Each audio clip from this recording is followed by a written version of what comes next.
Hi, this is Keron Bhattacharya. I'm reading from my novel Reincarnation in the Holy Land, Chapter 14. The characters and events in this novel are fictional. The story so far. After spending 40 years in England, Vijay, a 60-year-old divorcee, is currently contemplating spending his retirement years in Calcutta, the city of his birth. 30 years ago, his wife had an abortion. This could have been averted had he been determined to save the baby.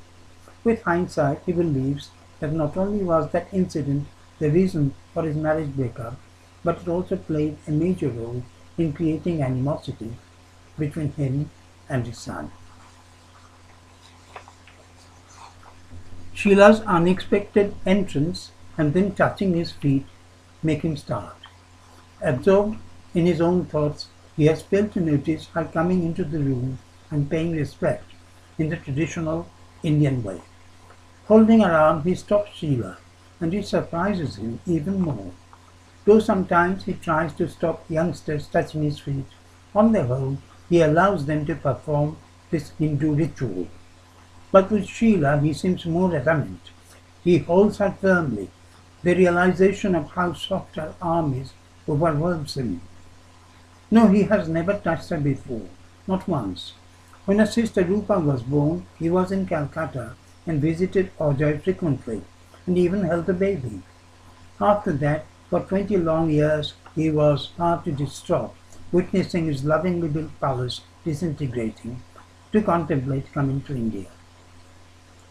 Carol had to spend a night in a private nursing home in Hampstead, and the evil deed was done. The unborn was never allowed to see the light of day, never allowed to find her rightful place within the family. She was murdered. Yes, she was murdered. What other terms could one use for such a heinous crime? Now the medical profession is beginning to realize that the fetus also feels pain, the kind of pain that you and I feel if someone lunges a knife through our body. And that was exactly what happened to his unborn daughter.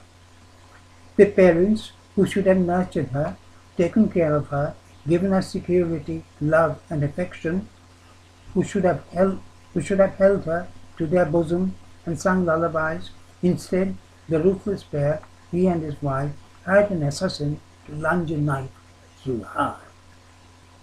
Unwanted. She was unwanted. The daughter he never had, he actually had her, and she was unwanted. She was destroyed. Not for any real reason. Any reason that you justified that any reason that justified such action. God, what overwhelming reason could justify the parents, any parents, murdering their daughter? And that was what he had to do. No matter how much he claimed that he was coerced into doing it, he acquiesced. If he had really started an almighty vow to save the baby, Carol wouldn't have been able to go through with that evil act. They should have been put behind bars for 30 years for first-degree murder, or perhaps the electric chair. No doubt one day he would have to face God, if such an entity exists, and accept punishment, eternal hell, or whatever. No, he does not believe in such a God.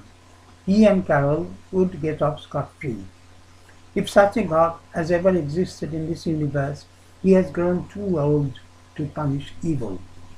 And his successors are too incompetent to differentiate between good and evil, right and wrong. The world has reached a state of total confusion. The parents who kill their children with the help of a hired assassin, the so-called gynecologists, hold their head high.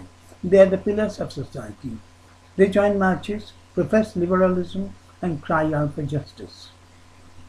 He's still holding Sheila's arm and she's shivering. She's trembling in the way a young woman trembles when a man holds her.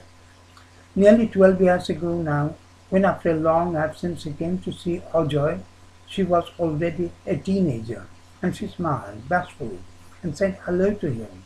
At the time he didn't take any notice of her, because he was far too busy talking to Rupa, who was smart and voluble. The first time he became conscious of Sheila growing up was at a wedding reception in which Roger and his family were also guests.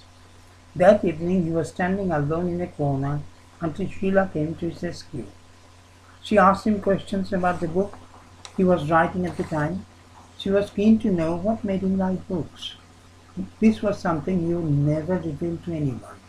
He would never acknowledge the fact that without taking up writing, he would have found himself in a loony bin. The impact of destroying his own child was strangling him so intensely that he needed therapy. No, he didn't seek help from an unknown psychiatrist. He was far too ashamed to confess it to anyone. Writing was his therapy. "Why'd you stop me?" he hears Sheila's voice. She's standing right in front of him, and he is still holding her arm. Rather embarrassed, he let her go. "You don't know me really," he replies distantly. "You don't know the kind of person I am. Perhaps I'm a despicable character. You should never bow your head to anyone who doesn't command your respect." Sheila looks at him surprised. She seems unable to fathom his strange behavior. "All right, if you refuse to allow me to touch your feet, let's shake hands." Sheila suddenly grabs his hand and he shivers. Surely not. He must be imagining it. He's far too old. He's 60. He's a pensioner. "I must go now," he announces hastily. "Won't you have another cup of tea?" Shona returns from the kitchen. "Not today," he hurries. He wants to get away from this place. He wants to breathe the fresh air outside. Too many unsettling things have happened to him within a short period of time. He desperately needs the time to ponder over his life and rearrange a few things to get back his sanity. Thank you.